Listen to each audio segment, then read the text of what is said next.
Welcome to Cultivated Live for Thursday, March 28th, 2024. I am Jay Rosenthal. I'm the co-founder of Cultivated Media and host of this program, which we like to call Cultivated Live. And since we launched Cultivated November last year, our goal has been to be cannabis industry professional, really first, providing the cannabis industry with the most important, insightful, and useful information to our audience, which is you. We started with a daily newsletter. We hope you will still subscribe. A link to how to do that is below. But we also added this live stream about 5 weeks ago, which we do every day, 10 a.m. Eastern on LinkedIn and on YouTube. So follow us there. Smash the subscribe button if you're watching us on YouTube.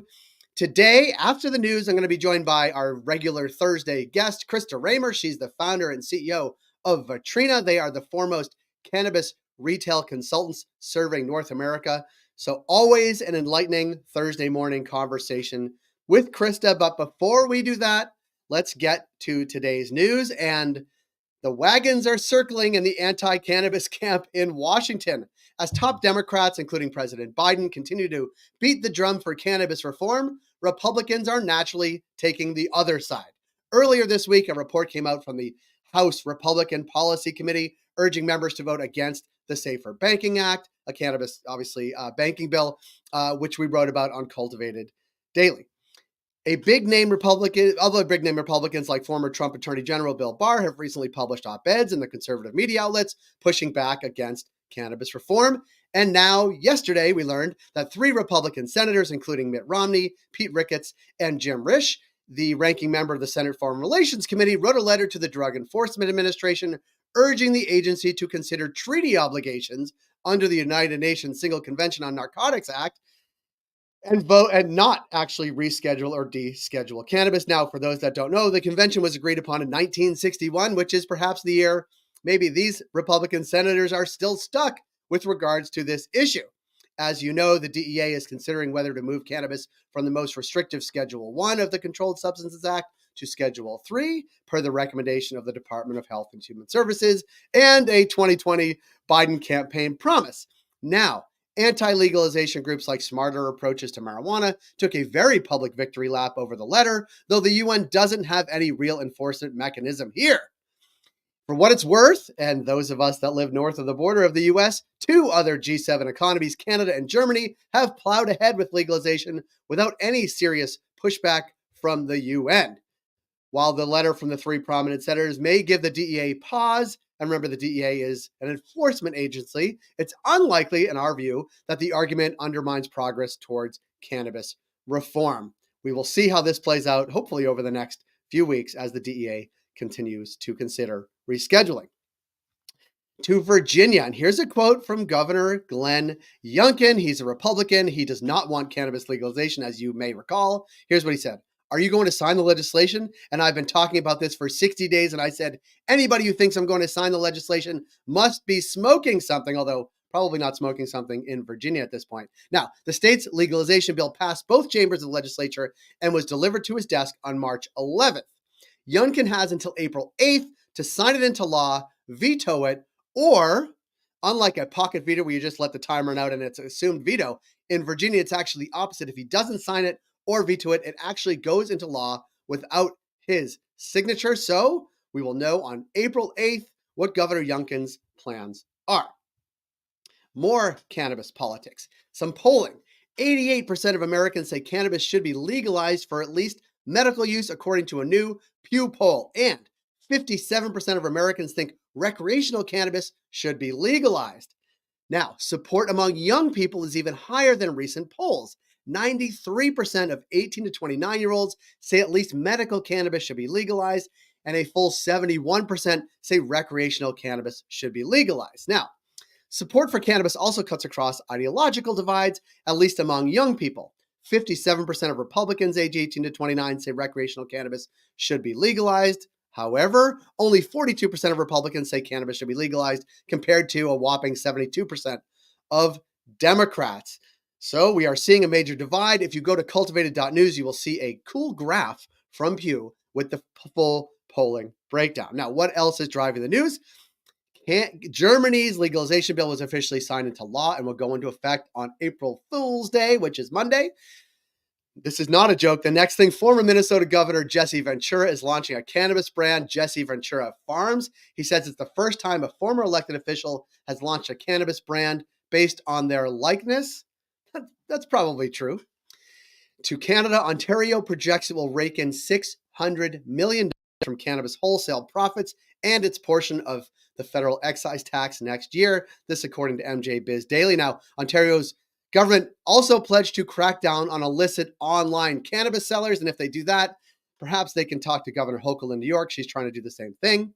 To Arizona, Arizonans bought $1.4 billion worth of cannabis last year. Of course, most of that coming from recreational sales. That's according to a story in the Arizona Mirror. And back up here to Canada, but also in the U.S., Canadian cannabis firm Organigram of Moncton, New Brunswick, is investing $2 million in a convertible note, a form of short-term debt that converts to equity. And North Carolina cannabinoid producer Open Book Extracts as the company's first foray into U.S. Organigram is also raising $25 million through a share sale.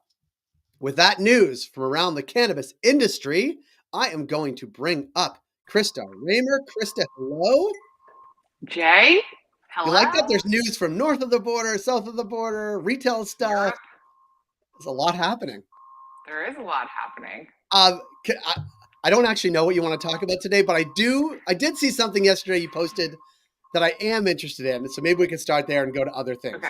On LinkedIn yesterday, you posted some information, some guidance, some thoughts about how people should deal with, I'm calling them difficult customers that come into store that maybe want to make returns.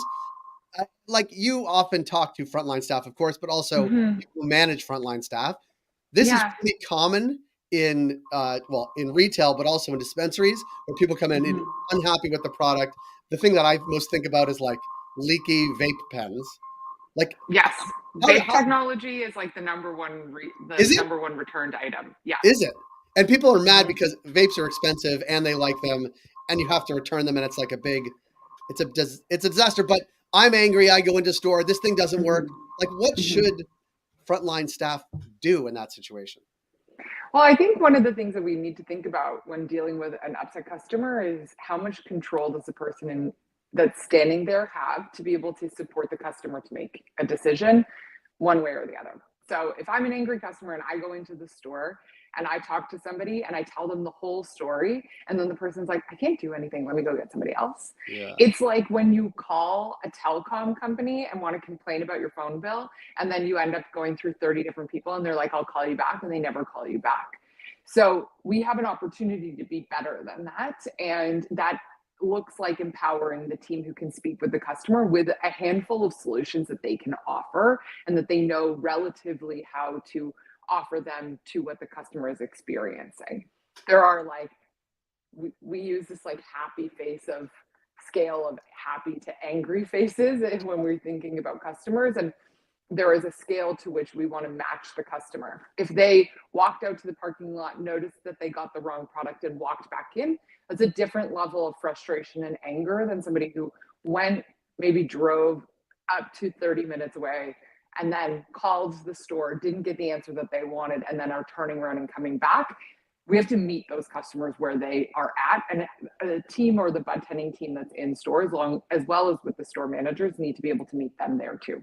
And can you, I feel like when I go to a store and I see this happen, I'm usually not the angry one, but like you can almost see how the interaction is going to go by almost the vibe of the person walking in. Is reading that vibe part of it? Body language is like everything. Somebody who comes stomping in with force, like, you know that there is going to be a problem, and then it is how you meet them. And as a bud tender, if you're not trained, or as a store leader, if you're not trained on like mirroring and how to de-escalate a situation, you are going to run into problems when dealing with upset customers. And 90% of the time, it's just making the customer feel heard. So if the customer's stomping in because they have driven the 30 minutes back into store, it's like, how do you acknowledge that they've done all of that? And that's the part that's often missing, is that we totally go like breeze past acknowledging the customer's experience, or do this like condescending thing where it's like, oh, I'm so sorry that you experienced that. It's like, no, We need to stand there and be like, driving 30 minutes back to the store is a real pain. So let's see what we can do to get you in and out of the store as quickly as possible today with the right thing or the right solution. And our teams are just not always trained for that. So if your customer service team or bud tending and store managers don't have a level of how to deal with conflict resolution in their onboarding and training, then you're missing a big opportunity to resolve and keep those customers happy. And we got to keep customers happy because we need them. There's only a couple ways to drive more sales in a dispensary. One of them is keeping the same people coming back and and having them buy more, coming them back more frequently and having them buy more when they're there. See, I do listen to Krista. You nailed it. See, it's like I'm trained in this. Oh my gosh, it's like we've done a couple Thursdays together already. I know, but I feel like you would have loved this. And we're going to switch for a sec, but I use this reference all the time with you when we're talking like this, but also not, like play it against sports. And this is like my dream. Love this store. I do. I love it. And it's actually a CBC comedy around it, just so you know. But also, I was talking to the kids and I was telling them this dream of mine to own Play It Against Sports, and they want to work. They want to work in this imaginary store that I don't own. Okay. But I was telling them when I talked to Krista and she tells me what a store setup should be, and I talked to my son, Cy, I said, but Cy, when we go to buy skates at Play It Against Sports or a stick, when we get to the thing, what do they ask us? He said, well, they ask us if we need new laces or tape. And I said, and where are the laces or tape? And they're right there. Right. So I was like, but that's what you need to know if you work at a Play It Against Sports. Like, what are the things you add on to that specific purchase that actually drive? Well, he doesn't know the term basket size, but that's exactly what's happening and mirroring that. And I said, and if you do that, you can work in a cannabis store too.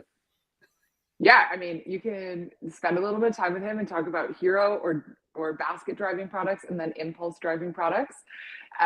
And that those are basically the two components of a sale at any given point. The reason why you go into the store is the hero product or the basket driver. It's the skates in this instance. And then the impulse is the product that's emotionally decided while you're in the environment. Now, an impulse product, when we talk about them, usually people are like edibles, beverages, pre-rolls, like low value products. Impulse doesn't have to be a low value product. It just needs to be relative to the hero or the product that brought the customer in the first place. So in this instance, it could be laces, which would be low price, but it may also be new blades relative to the skates in the first place. It's pretty Canadian specific example in this case. Although Minnesota will be in the same boat. But actually, this is. Can I just dive one level deeper, because I think we talked about it last week.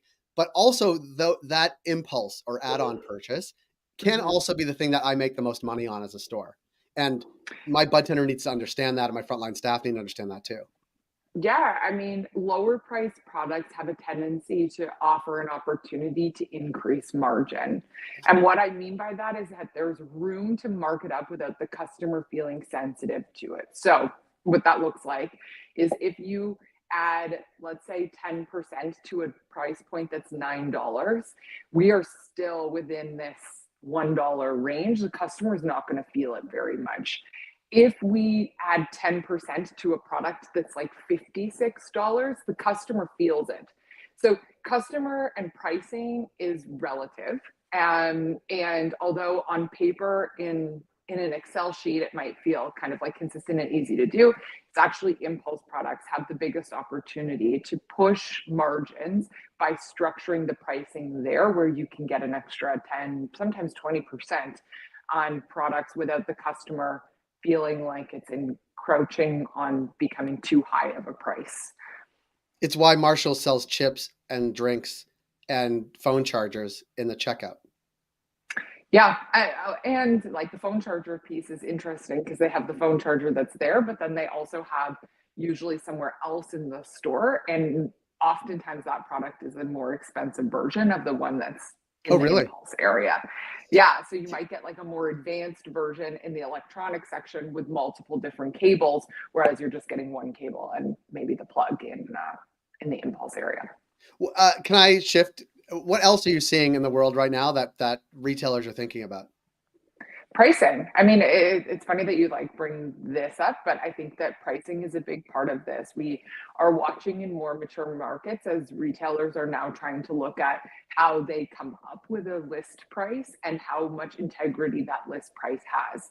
If you always sell something on a discount, how do you consider that when you price something originally versus if you just bring something to market? And taking a look at pricing and the structure of pricing across the market, doing an analysis of how retailers have products or numbers listed on their website as a price is oftentimes like maybe connected to a COGS markup or even a competitor match price, but it very rarely is double checked for the customer. And by that, is it reviewed for psychological soundness, Right. basically? It's like certain prices feel really good.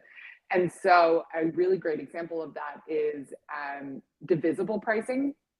So if you have a 2 for Y deal, so let's say 2 8s for a certain price, is the number that the end price divisible by 2 easily?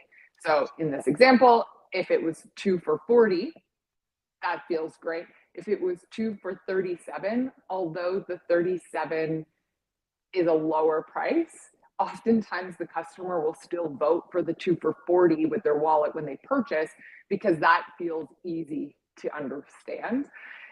And the research that actually backs this up is in grocery as well as in pizza.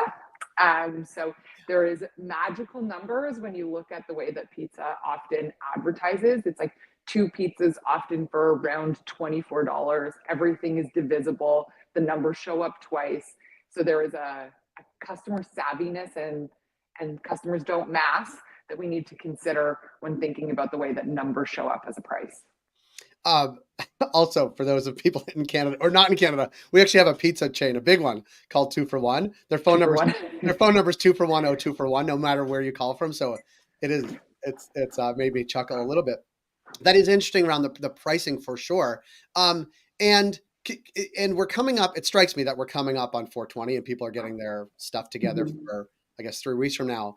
And Mhm. you and I have talked about this a lot on this program, but others like there are certainly some watch outs for 420. Like, and I think you mentioned once that most Mhm. people April's a good month, but like just because you have a massive day on 420 on a Saturday, your month is going to look pretty similar. So just know that going in, and also if you have, I'm going to say this, you're going to correct me. Like if you have deals that are too good on 420, you may lose money, and the rest of your month is going to be flat. Yeah. Yeah, I mean, there is an opportunity to look at how and the strategy to what you're putting on promotion. And the biggest thing is if you can balance off the week or 2 weeks after 420 to ensure that a customer's purchasing doesn't only exist at 420, like basically that you've pulled forward the demand, then you have an opportunity to see a lift in the business at 420. But if you don't do that, then what we see are basically flat results with a massive spike and then lower than average sales for the trailing weeks after. So this about optimizing for 420 is really about digging in and understanding how you get the customer back into store after 420 and thinking about what you put on promotion in the first place. Like I'd love to see retailers think about what it looks like to potentially put in like pricing for 420 on a product that maybe the customer doesn't typically use but has good velocity still, and then put on promotion the product that the customers purchase the most frequently after 420 to get them back into store and purchasing again. So you can do this not just in like posting the deal, but also maybe strategically offering deals to your loyalty program. Yes, and we'll come back to that. I actually, now that I think about it, I've been thinking about the calendar a lot. Maybe next time you come on next Thursday, we'll talk about big picture calendar stuff because it strikes me that 420, of course, but then we have some May holidays, long weekends Yep. in the States, and then we come up on summer, and then we come up on fall. Like, it strikes me that, and we had this conversation around Super Bowl Sunday. Like, there is this cycle. I'd love to sort of pick your There's brain about what peaks. these major spikes are, and if we could even back that up with some data, that would be amazing. Um, Yeah, no, and we totally can. And I yeah, think it's helpful to identify and look at like 90% of the time when we look at retailer data, the number of customers that are brand new that purchase at 420 is quite high, as well as the number of customers that only have purchased one time. Right. So it's like, are you doing deals to support your customer base, or are you doing deals to support random customers come in, and what are you doing to retain them? Is a big part of 420 and strategically approaching 420 when you think about a promotional calendar. Yeah, you've given us a lot to think about. And as I set up my imaginary play it against sports store as well, you're gonna come in and do the training for my stuff. Mentally, we're there. We're putting up signage. We're I've already putting up the chosen some real promotional estate. calendar. I got some locations, so you'll have to come help me set up the shop. Krista, as always, I appreciate you stopping by. You, but also the Vetrina team is wonderful and helpful as we go about our work together. And that is it. So thank you, Krista, for Cultivated Live today. We encourage you to subscribe to our daily newsletter at cultivated.news. Follow us on LinkedIn. Smash the subscribe button on YouTube. We'll be back here, even though it's Good Friday. We'll be back here again tomorrow, 10 a.m. Eastern, right here on LinkedIn and YouTube. We'll be with Janet Yee and Nargis Hakimi from Is a Vibe, which is a retailer and a brand, I think, in New York. Pretty excited about that. And remember, always, to buy cannabis at your local dispensary, especially if you have a long weekend coming up. Folks here in Canada or in some places of the U.S., go buy it today, because tomorrow, I don't know, people might be closed. I'm not 100% sure, but get it before the weekend, of course. Krista, thank you so much. We'll connect with you next Thursday. Thanks, Jay. See you next Thursday. You got it.